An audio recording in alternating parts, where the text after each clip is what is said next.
자,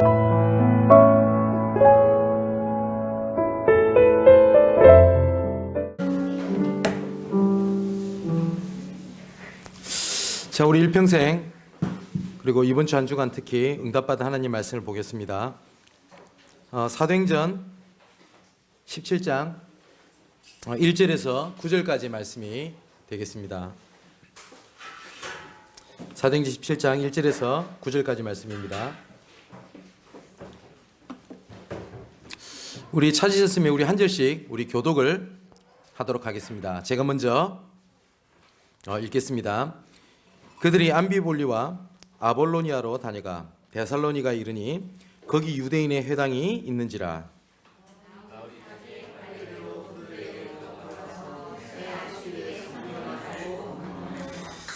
뜻을 풀어 그리스도가 해를 받고 죽은 자 가운데서 다시 살아나야 할 것을 증언하고 이르되 내가 너희에게 전하는 이 예수가 곧 그리스도라 하니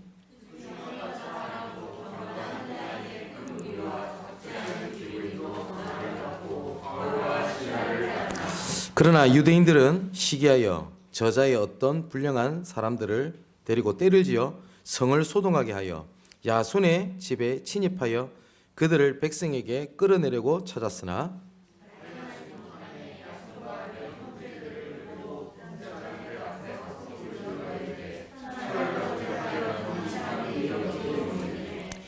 야손이 그들을 맞아 들였도다. 이 사람들이 다 가이사의 명을 거역하여 말하되 다른 임금 곧 예수라 하는 이가 있다 하더이다 하니 우리 같이 읽겠습니다. 야손과 그 나머지 사람들에게 보석금을 받고 놓아주니라. 아멘. 오늘은 말씀의 흐름 속에 있는 나를 찾으라 라는 제목을 가지고 같이 말씀을 나누려고 합니다.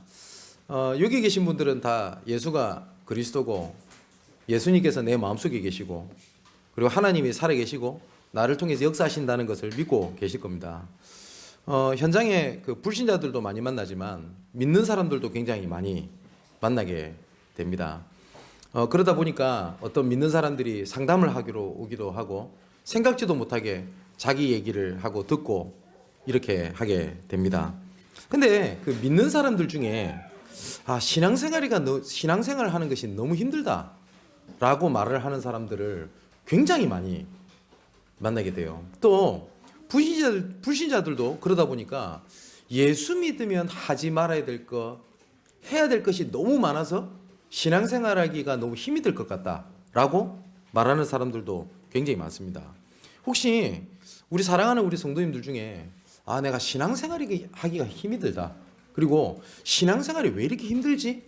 라고 혹시 생각이 든다면 시작을 올바르게 점검을 하셔야 돼요. 왜냐하면 시작이 틀리면 반드시 과정이 다르고 결과가 다릅니다.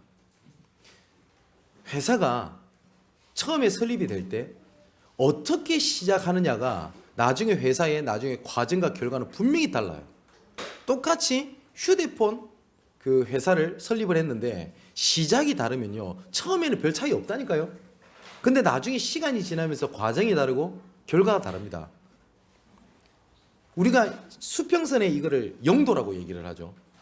영도랑 0.01도랑 같이 그 선을 그어 놓으면요 육안으로는요 별 차이를 못 느껴요. 근데 시간이 지나면 지날수록 이 격차가 급격하게 나중에 벌어지기 시작을 합니다. 그래서 나는 하나님을 믿는다, 말씀도 듣는다, 교회를 다닌다 이런 사람이랑 정확하게 시작을 해서 신앙생활하는 사람이랑 별 차이가 없어 보여요. 어쩌면 너나 내나 똑같아요. 그런데 시작을 어떻게 하느냐에 따라서 이것이 과정이 다르고 결과가 달라지게 됩니다. 바울이 핍박이 오고 문제가 와도 괜찮았던 거는요 바울이 믿음이 좋아서 그렇다. 예, 그것도 맞습니다. 믿음이었겠죠. 그런데 바울의 시작이 올바랐어요.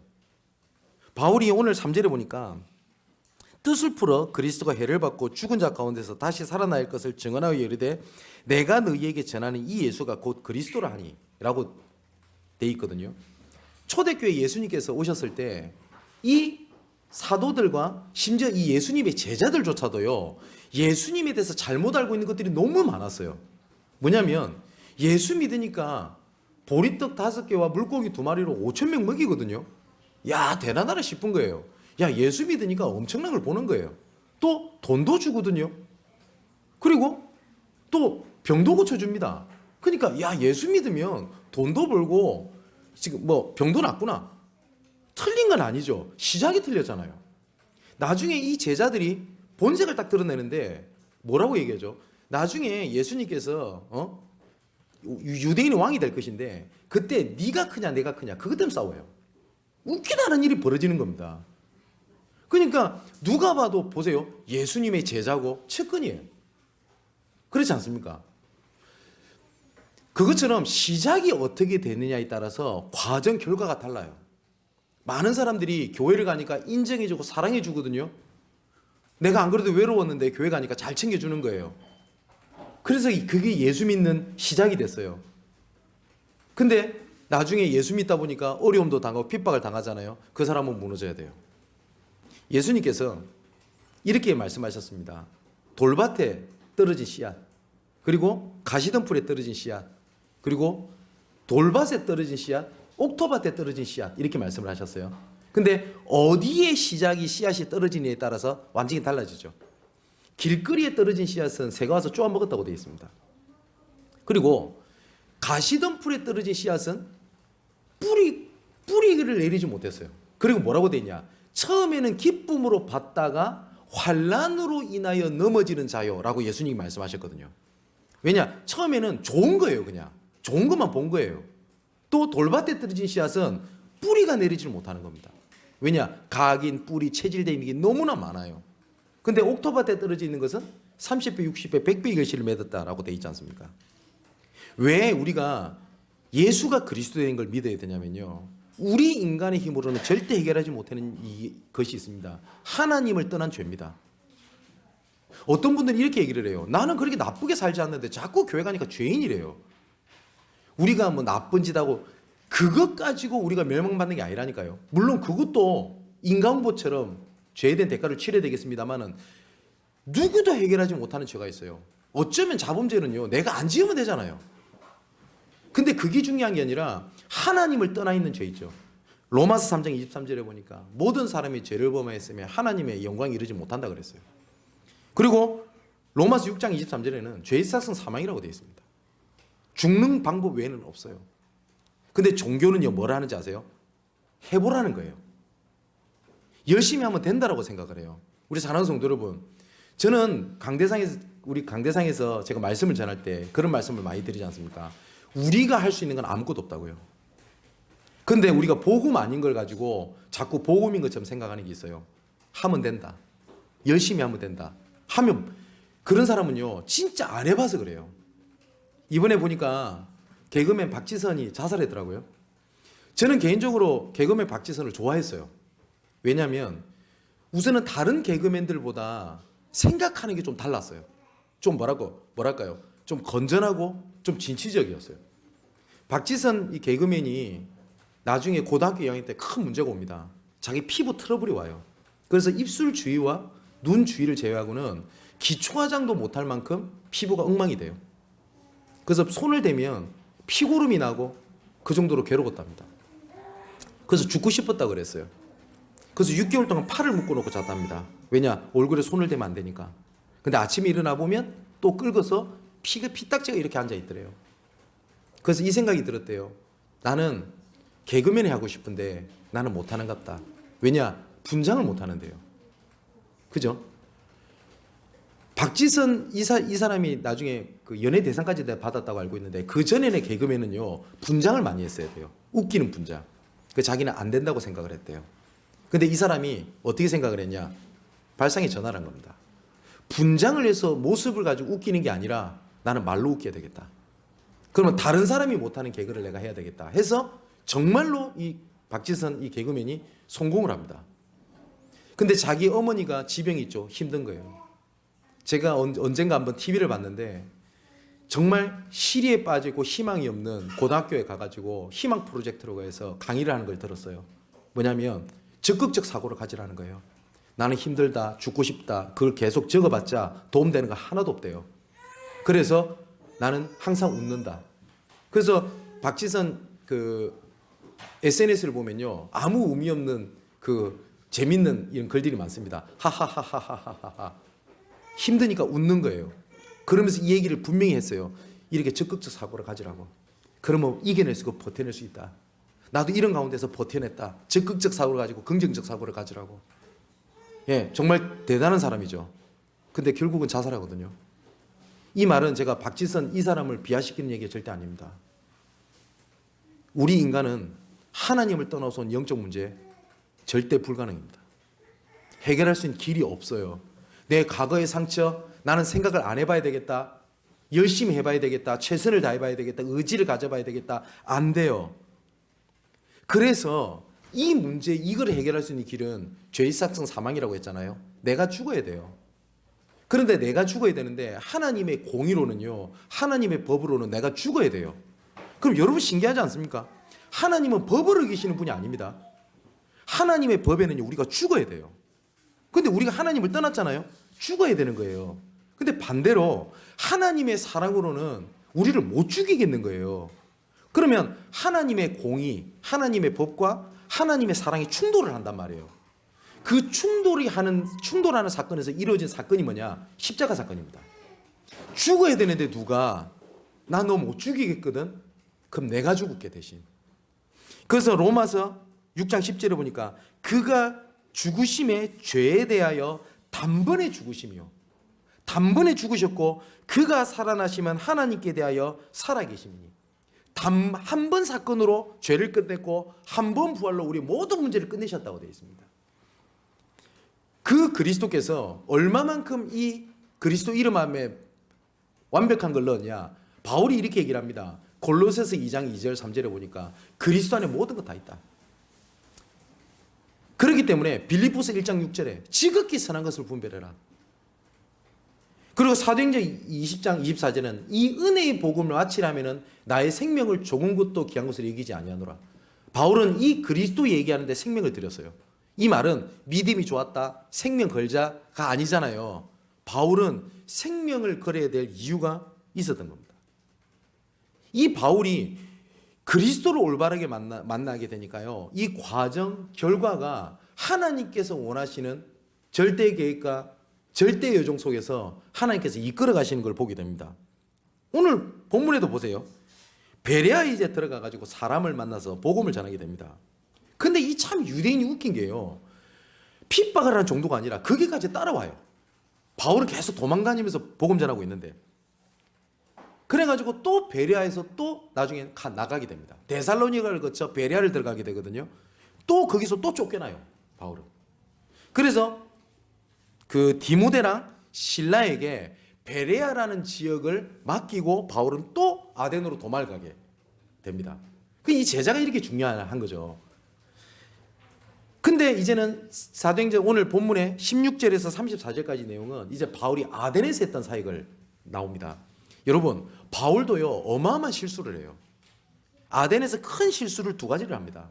어떤 것을 하게 되냐면 성령 인도보다 앞선 게 딱 두 가지가 있어요. 첫 번째는 바울이 복음보다 논쟁을 하기 시작을 합니다. 바울도 다른 철학자들에 비해서 한 짓씩 하거든요. 이 아덴이 우리가 지금 부르는 아테네입니다. 아테네는 철학의 도시죠. 그래서 바울이 뭐라고 얘기를 하냐면 오늘 사도행전 17장 22절에 이 아덴에 있는 사람들을 보면서 야, 너희들이 종교성이 좋네 이러면서 논쟁을 하기 시작을 해요. 그때부터. 근데 이 바울이 얼마만큼 똑똑한 사람이냐면 논쟁을 해서 이 사람들을 굴복시켜버리는 겁니다. 철학의 도시에 있는 학자들을. 그리고 두 번째 바울이 실수를 한 게 뭐냐면 다른 모든 지역에서 사역은 어떻게 하냐면 팀이 구성이 돼서 사역을 해요. 함께. 그러니까 베레아 지역에서도 그 문제가 생겨도 문제가 안 되고 계속 지속될 수 있었던 이유는 팀이 구성이 돼 있었거든요. 바울이 못하는 걸 팀이 함께 움직이는 겁니다. 근데 바울이 아덴에서는 팀 구성의 인도를 받지 않고 혼자 들어가서 논쟁하고 싸우고 나와요. 근데 나중에 보면 이 바울이 이 사건을 얼마만큼 통탄을 하냐면 바울이 유일하게 사역에 실패했던 데가 어디냐? 아덴입니다. 그래서 고린도전서에 보면 내가 십자가 도 외에는 내가 아무것도 내가 말하지 아니하기로 내가 작정했다. 그렇게 말하면 자기가 사역에 대해서 안 된 것을 한탄을 합니다. 근데 이 바울의 실수가 그건 바울이 잘못했다가 아니라 올바른 시작을 하게 되니 과정 속에서 이루어지는 것이 발판이 되지 문제가 되거나 걸림돌이 되거나 이것 때문에 무너지질 않았어요. 오히려 이 일 때문에 바울이 오직 복음만 말해야 되겠다 라고 말하는 발판이 되게 됩니다. 자, 사랑하는 성도 여러분, 이처럼 올바른 시작에 올바른 과정에 올바른 결과가 중요합니다. 그래서 지난주 말씀처럼 어떻게 우리가 시작을 점검하냐라고 얘기를 했잖아요. 그래서 오늘은 제가 계속 말씀드린 게 있지 않습니까? 하나님께서는 인생 전체를 두고 우리에게 말씀을 주시는 거지 눈앞에 보이는 문제가 해결됐다 안 됐다라는 가지고 말씀을 주시는 게 아닙니다. 그러면 내 눈앞에 보이는 문제 갈등을 하나님께서 해결하시는 것이 아니냐? 그 말이 아닙니다. 하나님께서는 말씀을 주시면 좀 눈앞에 보이는 이 갈등 요거 좀 해결하기 위해서 말씀을 주시는 게 아니고요. 이것도 당연히 따라오는 건데 인생 전체를 두고 이끌어 가시는 하나님의 말씀이 있습니다. 그래서 우리가 말씀을 붙잡는 것도 중요하지만 말씀의 흐름을 붙잡는 것이 너무너무 중요합니다. 그렇다면 지금 우리가 올해에 여호수아 그다음에 사도행전 벌써 반 이상이 지났어요. 그럼 지금까지 하나님께서 어떠한 주제의 말씀을 가지고 지금까지 이끌어 오셨는지를 우리가 한번 말씀의 흐름 속에 어떻게 왔는지를 오늘은 정리를 하는 겁니다.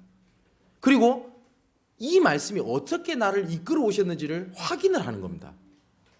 그리고 이 말씀을 붙잡고요, 남은 기간 동안 내가 말씀 속에 있다 보면 내년에 하나님께서 어떤 응답이 주실지가 보입니다.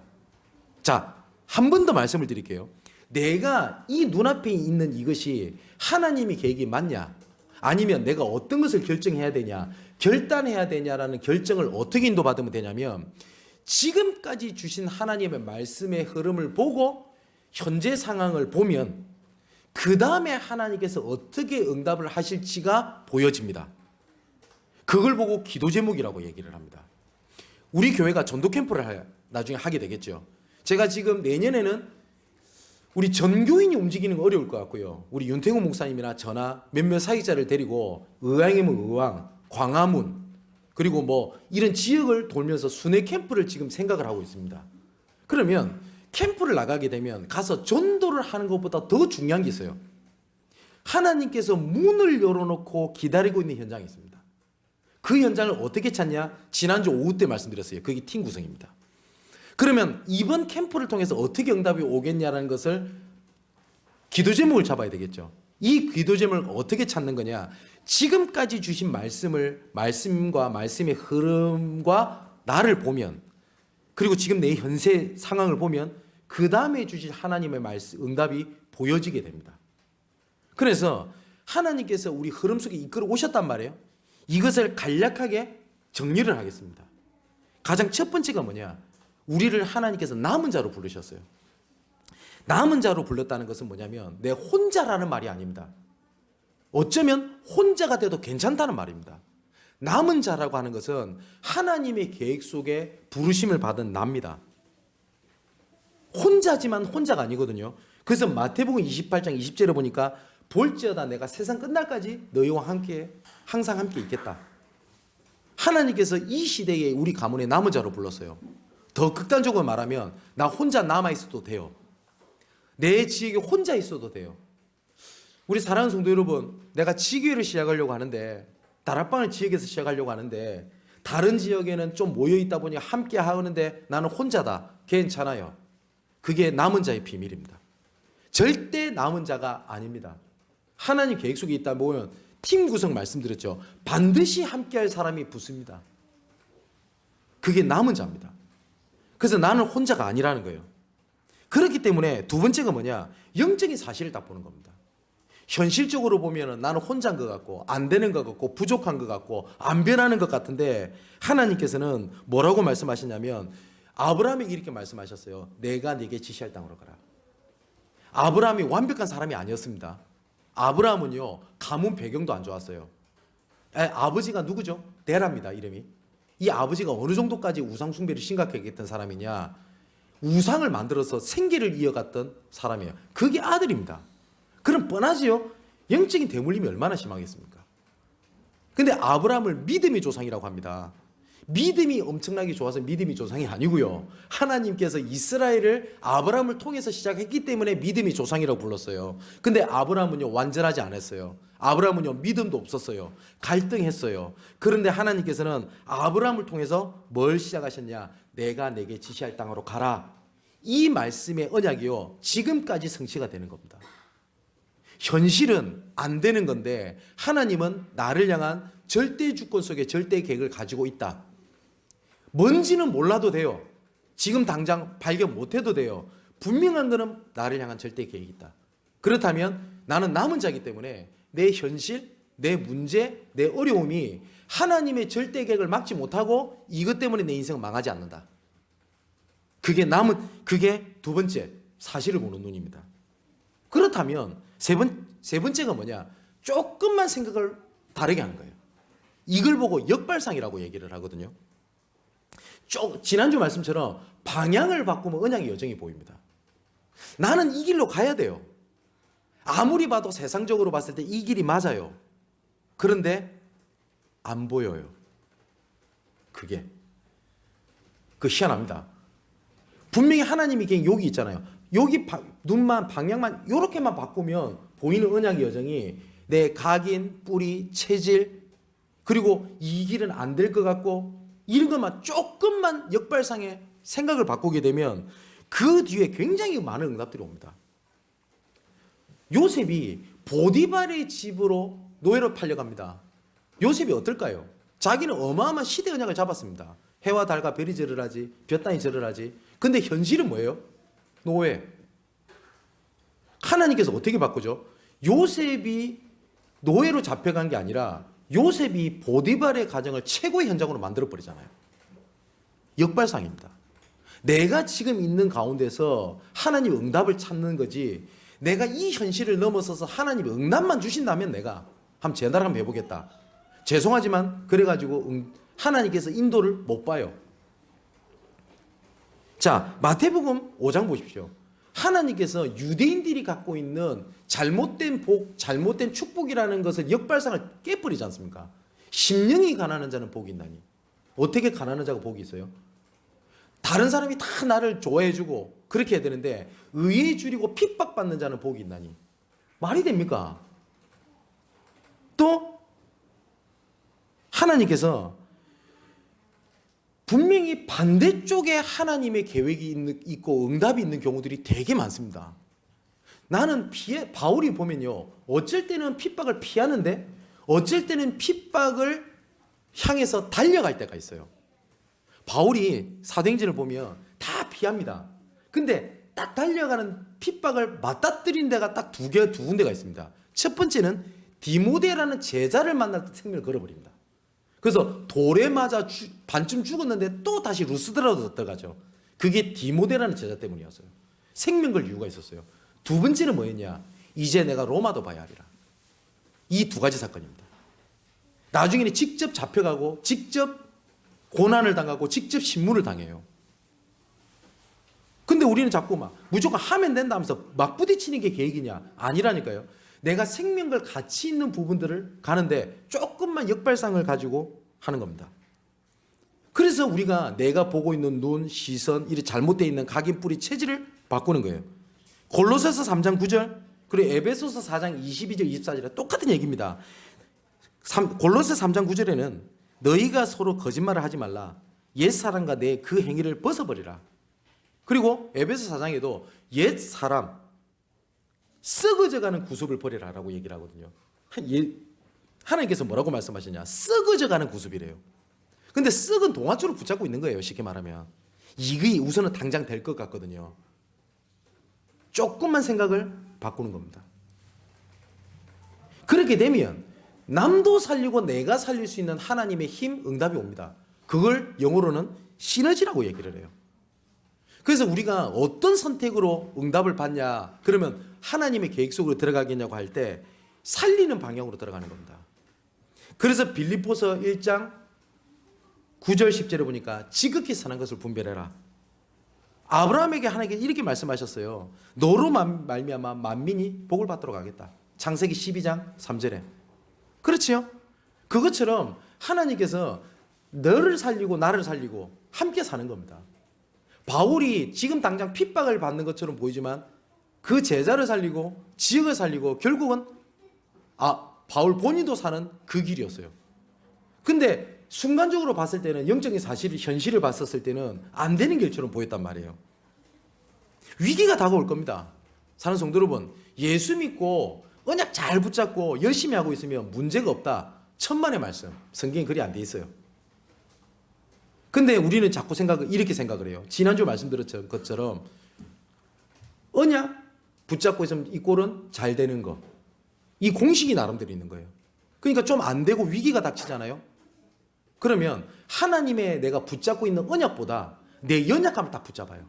내가 이것 때문에 안 되나 보다. 내가 이것 때문에 내가 넘어지나 보다. 내가 저주받았나 보다. 벌받았는가 보다. 근데 하나님께서는 예레미야 29장 11절에 너희를 향한 나의 생각을 내가 안 하니 재앙이 아니요 평안이라. 어떻게요? 미래와 희망을 주는 것이라. 그렇게 말씀하셨습니다. 나는 잘 안 된다가 아닙니다. 그 가운데 하나님의 계획이 있는 겁니다. 더딜 수도 있고요. 그리고 너무 힘이 빠질 수도 있고요. 포기하고 싶을 때가 있을 겁니다. 그래서 하나님께서 뭐라고 말씀하셨냐? 함께 있겠다고 말씀하셨어요. 제가 내가 실수하고 연약한 것도 하나님께서 알고 계시고 하나님께서 아신다. 그렇기 때문에 뭐 회개하고 이것보다 더 중요한 게 하나님의 계획이다. 이 얘기를 자꾸 하니까 아니라고 말하는 사람이 있더라고요. 자, 성경적 근거를 대보겠습니다. 히브리서 4장 그 14절에 보니까 분명히 이렇게 하나님께서 말씀하셨어요. 대제사장 되신 예수 그리스도 그분을 그 돌을 믿는 돌을 굳게 잡을지어다. 분명히 성경에 글이 돼 있어요. 굳게 잡으래요. 너보고 분명히 잡으래요. 맞죠? 15절에 근데 뭐라고 돼 있냐? 그런데 그 대제사장 되신 예수께서 너희의 연약함을 동정하지 못하실 리가 아니요. 우리를 위하여 핍박을 받으신 자로 돼. 우리가 언약을 굳게 잡아라고 하고 우리가 잡으려고 하는데 넘어질 그 하나님 우리를 동정하신대요. 그래서 마지막 16절은 뭐라고 돼 있냐? 그래서 때를 따라 돕는 은혜를 얻기 위하여 담대히 보좌 앞에 나아갈지니라. 그래서 하나님께서 우리에게 뭐예요? 은혜를 베푸시겠다고 했고, 그리고 예배 자리에서 하나님께서 응답을 하시겠다고 말씀하셨어요. 그럼 어떻게 하면 되는지 아세요? 한 주간 넘어졌어요. 낙담하지 마십시오. 우리의 연약함을 동정하신다고 되어 있어요. 그럼 어떻게 되는지 알아요? 넘어졌으니까 하나님이 또 세우실 거기 때문에 은혜의 보좌 앞에 부끄러워하면서가 아니고요, 담대히 나가라고 되어 있어요. 담대히. 하나님 앞에 나올 때는요, 얼굴 철판 깔고 나오셔야 돼요. 우리가 사람은 인간적으로 보면 조금 좀 잘못하고 난 다음에 다시 친해지려고 하면 조금 좀 부끄럽고 좀 얼굴 보고 민망하고 이렇잖아요. 하나님은 앞에 나올 때는 그러시면 안 돼요. 하나님 앞에는 조금 좀 이기적이셔도 돼요. 쉽게 말하면 이거예요. 내가 왕창 넘어졌어. 하나님 앞에 나오면서 이러는 겁니다. 그래도 내가 오니까 좋지요 하나님 하면서 부기 딱 한번 해주고, 그래도 좋아하는 거 압니다 하면서 딱 한번 해주고, 담대히 나가시라고 돼 있어요. 자, 이때 나는 연약한 걸 하나님은 아십니다. 로마서 8장 37절에 넉넉히 이기느니라. 그 말은 뭐예요? 우리가 사단과 싸우고 세상과 싸우고 영적 문제가 싸울 때 진짜 박터지게 싸우고 난 다음에 겨우 피투성이 돼서 이기는 게 아니라 넉넉히 이긴다고 돼 있거든요.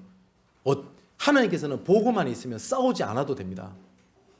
현장에서 복음 전하다 보면요, 별 희한한 일 다 있어요. 열심히 생명 걸고 도왔는데 욕하는 사람도 있고요. 어떤 사람은 진짜 정말 대놓고 핍박하는 사람이 있어요. 안 싸웁니다, 저는. 왜냐하면 하나님은 아시면 돼요. 하나님이 아시잖아요. 그러면 하나님께서 일을 정리하세요. 예를 들어서 그리 된다라는 뜻은 아니고였고, 진짜 저를 정말 곤란하게 만들으셨던 분이 있어요. 예전에. 심지어 제가 목회자 생활을 못할 만큼 어려움을 줬던 분이 계세요. 가만히 있었습니다. 근데 뭐 나중에 하나님께서 어떻게 하실지 모르겠습니다만은 제가 봤을 때 육신적으로는 거의 다 망했어요. 저는 망하지 않았습니다. 하나님은 아십니다. 그걸 보고 무경쟁이라고 그러거든요. 그래서 하나님께서는 그 연약한 아브라함을 불러가지고 내 씨로 만방이 복을 얻도록 하겠다. 아브라함은 하는 것도 없는데. 자, 이삭 보십시오. 그리고 야곱 보십시오. 특히 야곱 같은 경우는 셈의 근원을 찾잖아요. 그 물이 귀합니다. 그리고 우물을 팠어요. 물이 올라오니까 막 주변에서 난리가 났어요. 그거 뺏으려고. 그럼 야곱 어떻게 해요? 옆으로 옮겨가요. 그리고 또 어떻게 하죠? 또 파요. 그래도 또 나와요. 다른 사람은 돈을 얻으려고 하는지 모르지만 경제의 근원을 찾았다는 말이거든요. 싸우지 않아도 되는 거예요. 하나님께서는 우리를 그렇게 부르신 겁니다. 그래서 우리는 해야 될 것 딱 하나가 있습니다. 7번째입니다. 그게 뭐냐? 여호수아서를 우리가 봤죠. 하나님께서 여호수아를 불러가지고 이렇게 말씀하셨어요. 너로 능히 당할 자가 없게 하겠다. 무슨 말이에요?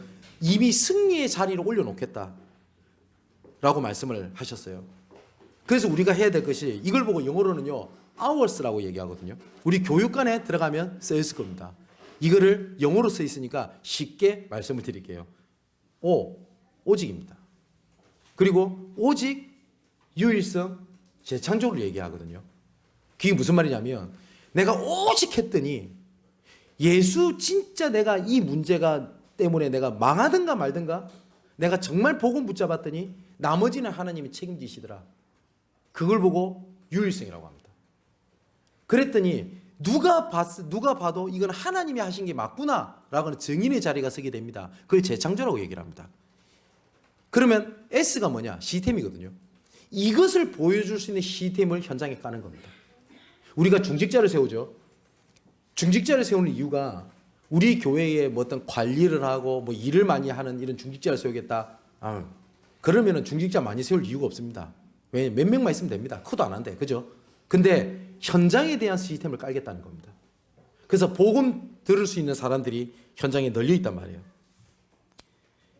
그래서 하나님께서 재창조의 응답을 주셔가지고 어떻게 하는 거냐? 그렇게 다른 사람이 봐도 능히 당할 자가 없도록 했었을 때 그 자리를 보고 뭐라고 얘기를 하냐? 8번째, 서밋의 자리예요. 내가 서밋의 자리로 올라간다가 아니라 하나님께서 그 자리를 딱 세우시는 겁니다. 그래서 분명히 에스겔 16장 60절에 이렇게 되어 있습니다. 내가 너의 어렸을 때에 너와 세우는 언약을 기억하고 너와 영원한 언약을 내가 세우겠다. 하나님께서 약속하셨어요. 어릴 때 너가 붙잡았던 언약 있지? 내가 반드시 기억하시겠대요. 우리 사랑하는 우리 렘넌트 여러분, 지금 붙잡은 언약이 지금 당장 실현되지 않고 없는 것처럼 보일 수 있어요. 근데 하나님께서는 그 언약을 반드시 기억하시겠다고 약속을 하셨어요. 제가 한번 간증드린 적이 있잖아요. 내가 아무것도 없을 때 도와주는 사람이 없고 봐주는 사람이 없고 알아주는 사람도 없고 아무것도 없을 때 하나님이 저에게 주셨던 언약이 하나 있었어요. 그 단어가 지금도 제 가슴 속에 있습니다. 세계적 캠프 군단이라는 단어입니다. 하나님, 내 저기 리더로 세워주세요. 근데 웃기죠? 누가 전도사로 데리고 갈 교회가 없었어요. 왜냐? 실력 없으니까. 그래서 저는 전도사로 갈 수도 없었어요. 처음에 대학원 왔을 때, 서울에 왔었을 때 불러주는 데가 없으니까. 그럼 응답이 있어야 될 거 아닙니까? 응답도 하나도 없어요. 오히려 어려우면 와요. 오히려 막 무시당하고 그렇게 돼요. 근데 하나님께서는 정말 캠프하는 리더의 자리로 하나님께서 세워가셨고 지금도 이끌어가고 계시는 겁니다. 분명히 에스겔서 16장에 우리 렘넌트들 이거 좀 적어놔도 좋을 것 같아요. 책상에 내가 너희 어렸을 때에 너와 세우는 언약을 기억하고 너와 영원한 언약을 세우겠다. 또 뭐라고 말씀하셨냐? 사무엘하 3장 10절에는 그 맹세는 곧 이 나라를 사울의 집에서 다윗에게 옮겨서 그의 왕위를 단에서 브엘세바까지 이스라엘과 유다에 세우리라 하신 것이니라 하매 라고 되어 있거든요. 그 맹세를, 그 기억을 하나님께서는 기억하신다라고 되어 있어요. 자, 서밋의 자리가 되면요, 그때부터 아무도 못하고 아무도 보지 못하고 나 혼자 있는 것 같고 황무지가처럼 돼 있는 그 현장을 하나님께서 살리는 응답을 주시게 될 겁니다.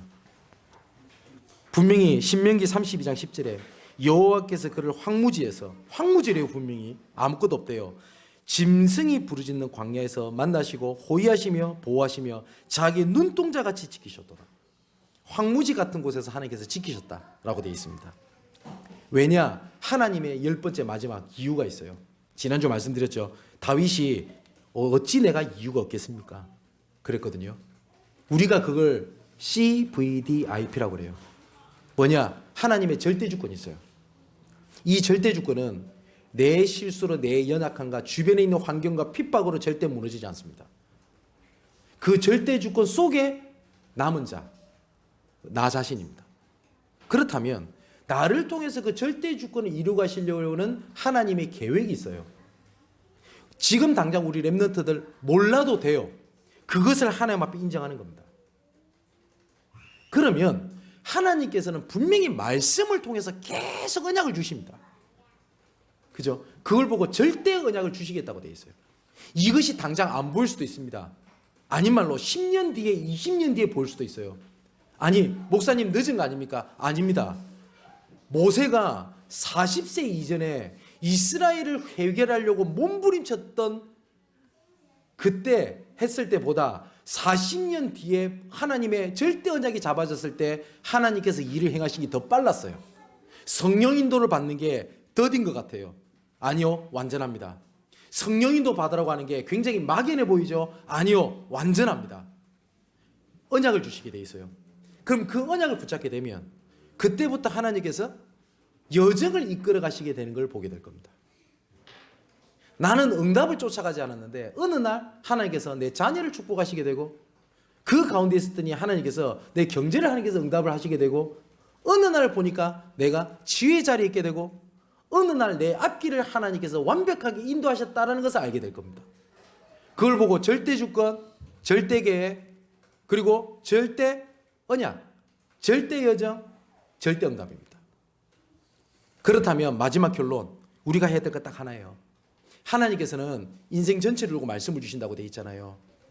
그렇기 때문에 이번에 눈앞에 보이는 갈등 문제, 이번 주 강단 말씀을 들었더니 답을 못 찾았다, 낙담하고 할 이유 없어요. 인생 전체를 두고 말씀을 주실 거기 때문에. 그래서 말씀에 집중을 하시고요, 말씀의 흐름 속에 계십시오. 그래서 우리가 예배를 드리라고 하는 겁니다. 그래서 예배 회복이 모든 응답과 치유의 근본인 이유가 여기에 있습니다. 말씀을 통해서 이끌어 가실 거기 때문에. 그래서 예배에 집중하고 예배 흐름을 잡으시라는 겁니다. 주보에 보면 우리 미디어 팀에서 수고를 하시는데 언약의 흐름이 어떻게 되고 있다라는 것을 정리를 해놓죠. 근데 이거 볼 때마다 오늘도 제가 보면서 어떤 생각이 드느냐면 확실하게 우리 청년들이 말씀의 흐름을 타고 있다는 게 느껴져요. 이거는 제가 정리해 주는 게 아닙니다. 미디어 팀에. 본인들이 말씀을 듣고 말씀의 흐름이 이렇게 이끌어갔다라는 걸 본인들이 작성해 넣는 거예요. 저는 이 주보를 주일날 봅니다. 그게 예배 집중과 예배 흐름입니다. 그러면 하나님에게 좀 보일 겁니다. 우리 오늘 오전에 당회로 우리 비택 장로님들과 좀 여러 가지 얘기를 나눴거든요. 그러면 조금 하나님의 계획이 뭔지가 어설프하게 보일 겁니다. 그 계획에 집중하는 겁니다. 그러면 그 계획에 하나님께서 흐름을 어떻게 이어가시는지를 보게 될 겁니다. 좀 더 자세한 얘기는 오후 예배 때 좀 말씀을 드리도록 하겠습니다. 하나님께서 분명히 말씀의 흐름 속에 있는 나를 보기 원하시는 겁니다. 그래서 우리는 응답, 축복, 증거를 따라가는 게 아닙니다. 말씀 흐름 속에 있는 나입니다. 그 흐름 속에서 내가 어느 위치에 있냐? 그러면 내 업이 하나님의 말씀 속의 위치에서 어디에 있냐? 그랬을 때 도전해야 되겠다, 아니면 기다려야 되겠다, 그게 나옵니다. 어쩔 때 무조건 도전하는 게 하나님 계획이냐? 아닙니다. 근데 도전해야 될 때가 있거든요. 그걸 언제 하냐? 제가 소론을 말씀드렸죠. 말씀의 흐름 속에 있는 나를 찾는 겁니다. 지금까지 주신 말씀을 잘 점검하고요, 한 해 남은 시간들이 응답으로 그리고 축복으로 바뀌게 되기를 주님의 이름으로 축원을 드립니다. 그래서 내년 2021년도는 제가 확신을 가지고 말씀드릴 수 있을 것인데, 지금까지 있었던 하나님의 전도 운동보다, 렘넌트 운동보다 더 구체적인 응답을 주실 거라고 저는 확신합니다. 막연하게 확신을 가진다, 우리 한번 해보자 라는 의미가 절대 아닙니다. 분명한 저는 말씀의 근거를 가지고 확신을 가지고 있는 게 있습니다. 그것이 뭐냐? 계속 말씀을 통해서 우리가 확인을 하게 될 것입니다. 말씀의 흐름 속에 있는 여러분 자신을 확인하고 또한 도전할 것, 갱신할 것을 찾아서 승리의 여정으로, 언약의 정복의 여정으로 들어가게 되시기를 주님의 이름으로 축원을 드립니다. 기도하겠습니다. 나의 하나님, 말씀의 흐름 속에 나를 불러주신 것을 감사함을 드립니다. 지금 내가 안 되고 있는 부분들을 세상적인 방법, 세상적인 기준으로 찾는 것이 아니라 말씀으로 돌아가게 하여 주시옵소서. 말씀의 흐름 속에 있으면 우리를 이끌어 가시겠다고 약속하셨던 하나님, 이 시간 말씀 붙잡고 기도하는 이 시간이 성령께서 강권적으로 우리를 붙잡고 이끌어가는 시간 되게 하여 주시옵소서. 우리는 이 자리에서 말씀을 붙잡지만 우리의 관계된 모든 현장, 가정, 가문, 지역, 하나님의 뜻을 이루는 천군천사가 파송되어져서 흑암 세력이 무너지는 시간 되게 하여 주시옵소서. 인터넷으로 또한 제방으로 또한 음성으로 말씀을 듣는 모든 성도들에게 동일한 은혜로 함께하여 주시옵소서. 특히 지역 곳곳을 붙잡고 영광의 빛이, 그리스도의 빛이 비춰지지 못하도록 막는 흑암 권세는 예수 그리스도 이름으로 말미암아 이 시간 결박받고 무너지게 하여 주옵소서. 살아계신 예수 그리스도 이름으로 기도하옵나이다. 아멘.